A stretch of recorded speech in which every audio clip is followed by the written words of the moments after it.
O ser humano é o único dotado de razão, por isso é chamado de racional. Ser racional é raciocinar com sabedoria, é saber discernir, é pensar utilizando o bom senso e a lógica antes de qualquer atitude. Todavia, boa parte de nós não agimos com a sabedoria necessária para evitar problemas e dissabores perfeitamente evitáveis. Costumeiramente, agimos antes e pensamos depois, tardiamente, quando percebemos que os resultados da nossa ação nos infelicita. Paulo, o apóstolo, que tinha a lucidez da razão, adverte com sabedoria: tudo me é lícito, mas nem tudo me convém.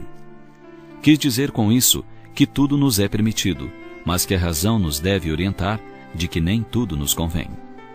Do ponto de vista físico, quando comemos ou bebemos algo que nos faz mal, não pensamos no depois, mas o depois é fatal. Se nosso organismo é frágil a certos tipos de alimento, devemos pensar nas consequências antes de ingeri-los, mesmo que a nossa vontade diga o contrário. Perguntamo-nos: e depois?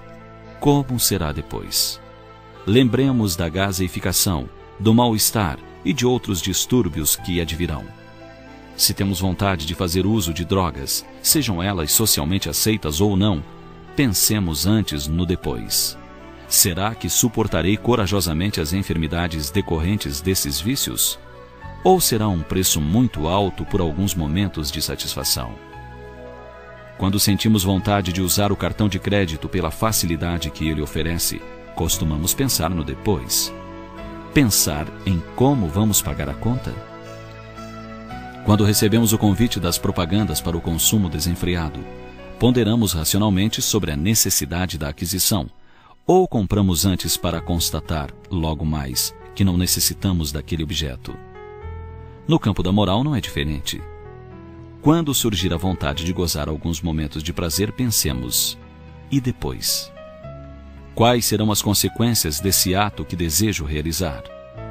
Será que as suportarei corajosamente sem reclamar de Deus nem jogar a responsabilidade sobre os outros?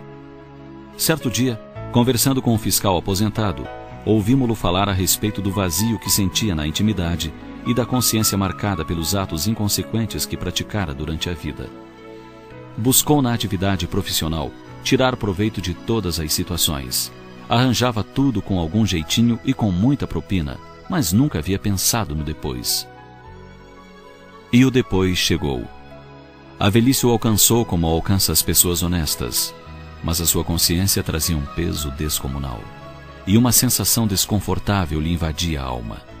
Não conseguia olhar nos olhos dos filhos e netos, sem pensar no quanto havia sido inescrupuloso, sem pensar no tipo de sociedade que havia construído para legar aos seus afetos. Dessa forma, antes de tomar qualquer atitude, questionemos a nós mesmos: e depois?